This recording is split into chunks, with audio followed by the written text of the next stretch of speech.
ప్రభుత్వ లక్ష్యం. Thank you అధ్యక్ష. గౌరవ శాసనసభ్యురాలు శ్రీమతి సబితా ఇంద్రారెడ్డి గారు.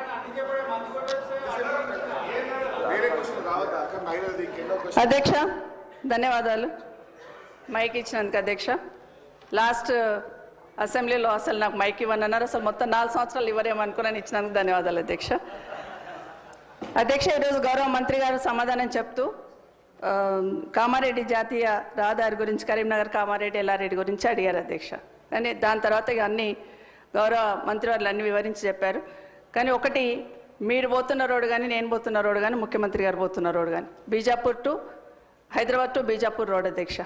మన్నెగూడ నుండి బీజాపూర్ వరకు కంప్లీట్ అయింది. ఈ రోడ్ కూడా శాంక్షన్ వచ్చి 2 సంవత్సరాలు అయిపోయింది. ఎన్నికల కన్నా ముందే ల్యాండ్ అక్విజిషన్ 1300 కోట్లు పెట్టి ల్యాండ్ అక్విజిషన్ కూడా కంప్లీట్ చేస్తున్నాం. గౌరవ మంత్రి గారు ఇప్పుడు వచ్చినాక ఏదో ల్యాండ్ అక్విజిషన్ చేసినామని చెప్తున్నారు, అది కరెక్ట్ కాదనేది మీ ద్వారా గౌరవ మంత్రి గారికి చెప్తున్నాను. వాళ్ళ అధికారులు తప్పుడు సంకేతాలు ఇచ్చి తప్పుడు సమాచారం ఇచ్చి ఉంటారు అధ్యక్ష. 1300 కోట్లు పెట్టి అప్పుడే ల్యాండ్ అక్విజిషన్ చేస్తున్నాం. కానీ ఎందుకు ఆగింది అనేది, అక్కడ ఎంతమంది ప్రాణాలు పోతున్నాయని మనందరికీ తెలుసు అధ్యక్ష. 2 రోజులకు ఒక యాక్సిడెంట్ అవుతుంది, ఎంతమంది ప్రాణాలు పోతున్నాయి. ఎన్జిటీలో కేసు వేసిండ్రు అధ్యక్ష. ఎన్జిటీలో కేసు వేసినప్పుడు అధికారులు కరెక్ట్ అయిన ఇన్ఫర్మేషన్ ఇచ్చి దాన్ని స్టే వెకేట్ చేయించాలి అధ్యక్ష.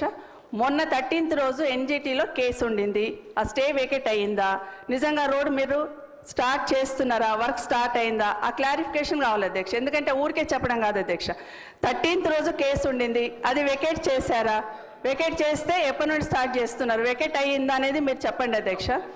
ఎందుకంటే అది కరెక్ట్గా స్టార్ట్ కాలేదు అధ్యక్ష. నేను మొన్న యాక్సిడెంట్ అయినప్పుడు గౌరవ కలెక్టర్ గారితో మాట్లాడి కనీసం సైడ్ బంప్స్ అన్న క్లియర్ చేయండి, గడ్డితోని యాక్సిడెంట్ అవుతుంది అది తీయండి అంటే అది మాత్రమే క్లియర్ చేస్తున్నారు తప్పిస్తే రోడ్ స్టార్ట్ అయింది కాదు అధ్యక్ష. అది స్టార్ట్ కానే కాదు. ఒకవేళ నిజంగానే చెట్లు తొలగించడానికి ఇబ్బంది ఉందన్నప్పుడు చెట్లు లేని దగ్గరన్నా రోడ్డు చేస్తామనన్నా క్లారిఫికేషన్ తీసుకొని ఎన్జిటి దగ్గర పర్మిషన్ తీసుకున్నా స్టార్ట్ చేయాలి అధ్యక్ష. మీకు తెలుసు అధ్యక్ష ఎన్ని యాక్సిడెంట్లు అవుతున్నాయి, దయచేసి ఆ రోడ్ మీద క్లారిఫికేషన్ అని గౌరవ మంత్రి గారిని కోరుతా ఉన్నాను అధ్యక్ష. ఇది ఒక్కటే